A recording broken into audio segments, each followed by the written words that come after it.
बिस्मिल्लाहिर्रहमानिर्रहीम। Knowledge book के सामाईन कराम अस्सलाम वालेकुम। सामाईन, आज हम आपको हज़रत बरी इमाम बरी रहमतुल्लाह अलैह के मुतल्लक़ वाक़या बयान करेंगे। इससे पहले आपसे गुजारिश है कि चैनल को सब्सक्राइब करें, लाइक करें, बेल आइकन के बटन को प्रेस करें ताकि हर नई आने वाली वीडियो आपको मिल सके। अब चलते हैं अपने मौजू की तरफ। कहा जाता है कि हज़रत बरी इमाम बरी ने बाग़ कला में अपनी ज़मीन एक किसान को बटाई पर दे रखी थी। एक मरतबा इस किसान ने इस ज़मीन में माश की फसल काश्त की। अल्लाह ताला की कुदरत से माश की फसल बहुत अच्छी तैयार हुई। इस कदर अच्छी फसल को देखकर किसान की नीयत ख़राब होगी।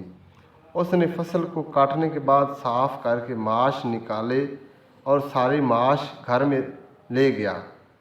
इसके बाद हज़रत बरी इमाम रहमतुल्लाह अलैह की खिदमत में हाज़िर हुआ और कहने लगा कि इस मरतबा माश की फसल बिल्कुल भी नहीं हुई, इसीलिए आपको देने के लिए मेरे पास कुछ नहीं। आप इसकी बात सुनकर खामोश हो गए और किसान दिल में खुश होते हुए अपने घर वापस चला गया। चंद दिनों के बाद आप इस किसान के घर तशरीफ़ ले गए। आपकी आमद पर किसान बहुत खुश हुआ। इस वक्त खाने का वक्त था, चनाचा किसान ने आपके लिए खाने का एहतमाम किया। इत्तफाक से उसके घर वालों ने माश पकाए हुए थे। किसान वही पके हुए माश आपकी खिदमत में पेश किए। माश देखकर हज़रत बरी इमाम रहमतुल्लाह अलैह ने किसान से पूछा कि इस कदर अच्छे माश कहाँ से लेकर आए हो? उसने कहा कि बाज़ार से लेकर आया हूँ। आपने सामने वाले कमरे की तरफ इशारा करते हुए पूछा कि इस कमरे में बोरियों के अंदर क्या है? किसान ने फ़ौरन जवाब दिया कि इनमें कंकर हैं। हज़रत बरी इमाम रहमतुल्लाह अलैह ने जब खाना तनावल फरमा लिया तो वापस अपनी क़याम गाह की तरफ चल दिए। किसान इस बात पर बहुत खुश था कि हज़रत बरी इमाम रहमतुल्लाह अलैह ने इन बोरियों को करीब जाकर नहीं देखा।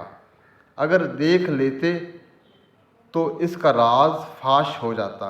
इसके साथ ही इसके दिल में ये ख्याल आया कि उसने एक वली अल्लाह से झूठ बोला है, कहीं सचमुच में माश कंकर ही ना बन गए हों। चनांचा वो फौरी तौर पर कमरे में गया और जब बोरियों को देखा तो वो तमाम की तमाम कंकरियों से भरी हुई थीं। ये देखकर उसके होश उड़ गए। वो किसान समझ गया कि ये हज़रत बरी इमाम रहमतुल्लाह अलैह की करामत है। वो अपने किए पर सख्त नादम था और शर्मिंदगी की वजह से आपके सामने आने का हौसला ना रखता था। आखिर बड़ी मुश्किल से वो हौसला करते हुए परेशानी के आलम में आपकी खिदमत में हाज़िर हुआ और आपसे मुआफ़ी का ख्वास्तगार हुआ। आपने इसकी ख़ता माफ़ फरमा दी और इसे ताकीद की कि आइंदा कभी झूठ ना बोलना। ये माश कंकरियों की शक्ल में आज भी आपके वालिद बुजुर्गवार हज़रत सखी महमूद शाह के मज़ार मुबारक के पास रखे हुए हैं।